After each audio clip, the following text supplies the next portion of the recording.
네, 앞서 보신 것처럼 한덕수 대통령 권한대행의 출마 여부가 조기 대선 국면에서 초미의 관심사로 떠올랐습니다. 주간 정치에서 메타보이스 오승용 이사와 자세한 이야기 나눠보겠습니다.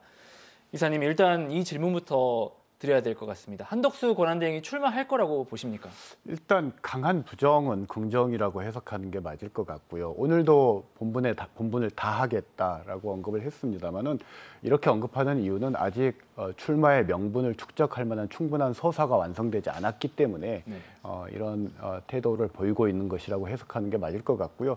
지금까지의 언행을 검토했을 때 나오는 쪽으로 고민하고 있는 것으로 해석하는 게 합리적일 것 같습니다. 그 방법도 지금 얘기가 나오고 있습니다. 국민의힘 경선에 참여하지 않고 무소속으로 출마한 뒤 이제 보수 진영 단일화를 한다 이런 건데 이 방향으로 가고 있다고 보시는 건가요, 그러면? 좋게 이야기하면 코리안 시리즈 경기 방식이라고 할 수 있을 것 같은데요. 이미 공당의 후보들은 예선 지원을 치르고 무소속 후보 형식으로 한덕수 권한대행이 출마한다고 했을 때 최종전을 치러서 보수 진영의 후보를 최종적으로 결정한다라는 건데, 이게 이제 제도적 집권의 안정화라든지 공당의 경선이라든지 이런 측면에서 보면 결코 바람직하지 않겠지만 현실적으로 권한대행을 맡고 있고 출마의 명분이 성숙되지 않은 상황에서 이런 부분들도 검토하고 있는 것 같습니다. 국민의힘 내부에서도 한덕수 대행 출마론이 강하게 나오고 있지 않습니까? 누가 그리고 왜 출마를 촉구하고 있는 거라고 보십니까? 일단 출마를 정당화하는 가장 호소력 있는 논리는 이런 겁니다. 탄핵 찬성과 반대로 나뉘어져서 국민의힘 경선이 이 양강 구도로 치러질 텐데, 두 진영으로 나누어서 이 구도로는 어느 한쪽을 대변하는 후보로는 본선 승리가 어렵다라는 거죠. 그렇다면은 탄핵 찬성 세력과 반대 세력을 모두 아우를 수 있는 국정 경험을 가진 유능한 사람, 그리고 미국과의 관계를 풀어낼 수 있는 어떤 전문가, 이런 측면에서 한덕수 권한대행이 호응을 받을 수밖에 없고, 본인도 이제 그런 측면에서 긍정적으로 검토하고 있는 측면이 있을 거라고 봅니다. 한편 오세훈 서울시장 그리고 유승민 전 의원 같은 경우에 경선 불출마를 선언했습니다. 배경은 뭐라고 보십니까? 일단 오세훈 시장이 경선 불출마 선언 직전 그리고 직후에 한덕수 권한대행을 만났던 대목을 유심히 볼 필요가 있는데요.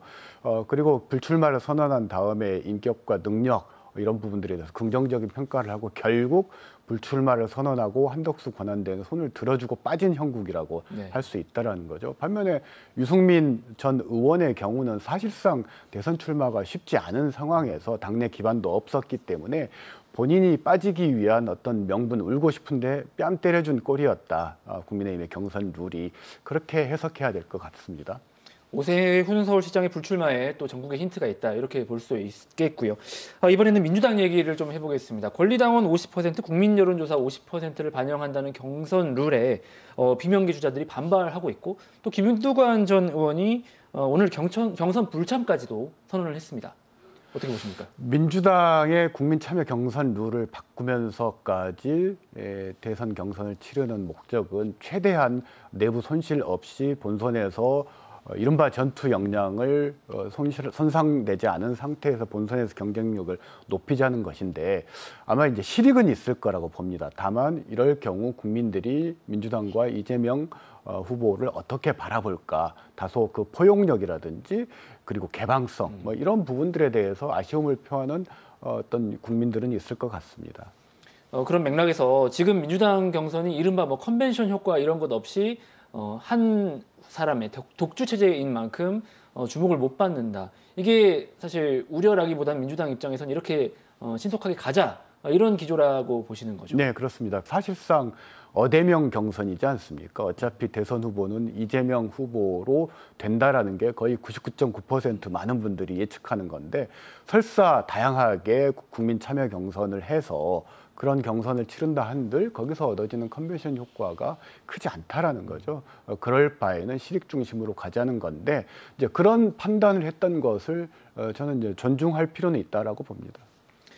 어쨌거나 민주당 경선 일정이 확정될 텐데 호남 민심은 어떨 거라고 예상하십니까? 민주당 지도부에서도 KBS에서 일련의 보도들에 대해서 상당히 우려를 하고 있습니다. 즉 호남 민심이 여전히 이재명 대표로 모아지지 못하고 있는 거 아니냐, 뭐 이런 걱정들이 있는데요.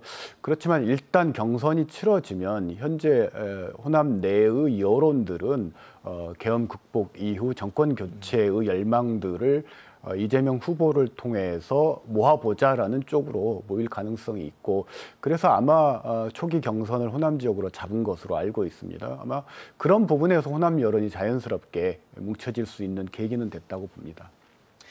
이런 가운데 주목할 점이 또 담양군수 재선거에서 승리를 거둔 조국혁신당이 최근 담양에서 현장 최고위원회를 했습니다. 이번에 조기 대선 후보는 혁신당에서 안 내겠다고 하지만 내년 지방선거의 어떤 유의미한 결과를 노린 포석, 이런 해석이 나오거든요. 어떻게 보십니까? 후보를 안 낸 게 아니라 못 냈다라고 해석하는 게 좋을 것 같고요. 현실적으로 경비라든지 이 국고보조금 문제 여러 가지가 있습니다. 굳이 후보를 내서 과거 정의당 후보가 받았던 공격을 자초할 필요는 없을 것 같다. 특히나 호남 지역에서 지방선거를 준비해야 되는데 굳이 분열적인 대립적인 구도를 만들 필요가 없다라는 전략적 판단이 있었던 것 같고요. 그런 의미에서 이 판단은 상당히 실용적인 측면에서는 뭐 고개가 끄덕여질 만한 그런 대목인 것 같습니다. 그런 만큼 이제 조금 더 내년의 지방선거에 집중하는 형태로 조국혁신당의 움직임이 나타나겠군요. 대선을 민주당 이재명 후보 중심으로 선출된다면 치르고 지방선거에서는 경쟁한다. 이른바 대민 지조 뭐 이런 구도를 지금 현재 전략적으로 깔고 있다라고 봐야 될 것 같습니다. 알겠습니다. 조기 대선 국면과 맞물려 지방선거 움직임이 어떻게 이루어지느냐도 좀 관심을 갖고 봐야 할 것 같습니다. 지금까지 메타보이스 오승용 이사와 주간정치 함께했습니다. 이사님 오늘 말씀 고맙습니다. 네, 감사합니다.